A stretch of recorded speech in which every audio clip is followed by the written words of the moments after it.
कौन कितना खुश है, यह वैसा प्रश्न है जो कि पूछने लायक नहीं है। फिर भी हम सारे मानव इसी प्रश्न के आधार पर अपनी खुशी का मापदंड देखते हैं कि हम किससे अधिक खुश हैं और किससे कम खुश हैं। हम अपनी व्यक्तिगत परिस्थितियों को छोड़कर हम दूसरे के मापदंड से अपना खुशी निर्धारित करते हैं। एक समुदाय में एक सर्वे हुआ, कौन कितना खुश है। सर्वे के बाद मुखी कपूर को जो पॉइंट मिले वो पॉइंट था 455 455। 455 अंक आने के बाद मुखी कपूर को यह समझ में नहीं आ रहा था यह क्या इंडिकेट करता है, हम कितना खुश हैं, हम कितना खुश नसीब हैं, हम कितना बदनसीब हैं, यह उनको समझ में नहीं आ पा रहा।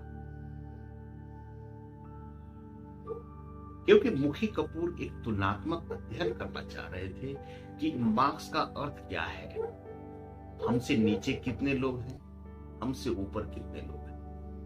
अगर उन्हें यह जानकारी हो जाए कि हमसे सब लोग नीचे हैं तो हम अपने आप को खुशनसीब समझने लगेंगे। अगर हमसे सब लोग ज्यादा हैं तो हम अपने आप को बदनसीब समझने लगेंगे। मुखी कपूर यह भूल गए थे कि मुखी कपूर एक मुखी कपूर है जो इस संसार की एक अद्भुत रचना है। फिर भी वह सर्वे के रिपोर्ट से परेशान हो रहे थे।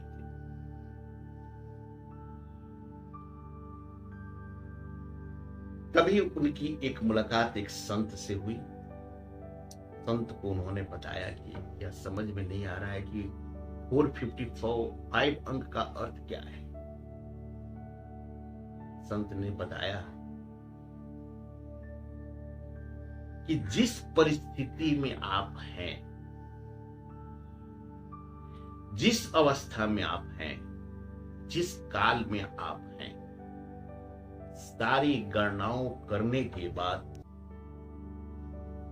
आपके जैसे इंसान को 455 ही फुल मार्क्स है, अल्टीमेट है, परम आनंद के लिए इससे न ज्यादा होना चाहिए न इससे कम होना चाहिए।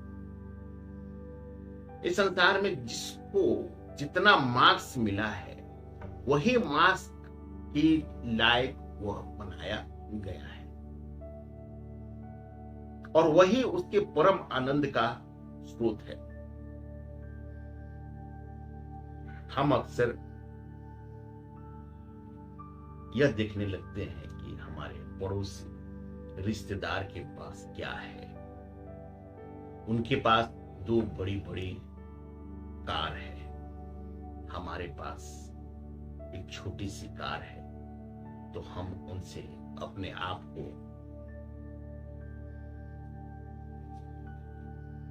बदनसीब या दुखी इंसान के रूप में, असंतुष्ट इंसान के रूप में, जबकि हकीकत है कि उस परिस्थिति में उनके पास 2 गाड़ी होना चाहिए।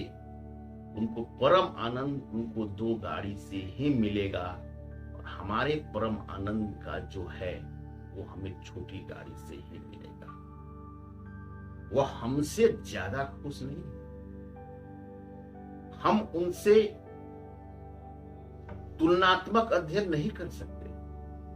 परमात्मा ने अगर हमें एक गाड़ी दिया है, सारी परिस्थिति को देखते हुए हमारे लिए सबसे उपयोगी चीज है परम आनंद की। यही हमारे पास परिभाषा होनी चाहिए। जैसे ही हम तुलनात्मक अध्ययन करते हैं उसी समय हम उस परम आनंद को खो देते हैं। उसी प्रकार यह माने कि परिस्थितियां बदली, आपके पास दो बड़ी गाड़ियां हो गई, उनके पास छोटी सी गाड़ी हो गई। अगर हम यह समझने लगते हैं कि हमारा नसीब सही हो गया, हम उनसे अधिक खुश हो गए, तो फिर हमारा यह भ्रम।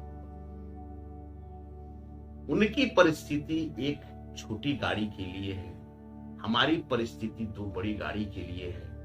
वो भी परम पिता परमेश्वर की एक अद्भुत रचना है जो परम आनंद के लिए आए हुए हैं। मैं भी परम पिता परमेश्वर का एक रचना हूं, मैं भी परम आनंद के लिए आया हुआ हूं। तो वह मुझसे अधिक है न मैं उनसे अधिक। यह जो भी घटना घटती है वह हर इंडिविजुअल को जितना मिलना था, परम आनंद के लिए जितनी जरूरत है, सबको बराबर मिलता है। हम केवल तुलनात्मक अध्ययन करके कि कौन कितना खुश है, हम अपने परम आनंद को मिटा देते हैं। परम आनंद की जो बारिश है, हम उनसे भीग नहीं पाते और यह बेकार की छतरी लगाकर चारों तरफ घूमते रहते हैं, जिसके कारण हम परम आनंद के सरोवर में डुबकी नहीं लगा पाते, नहीं लगा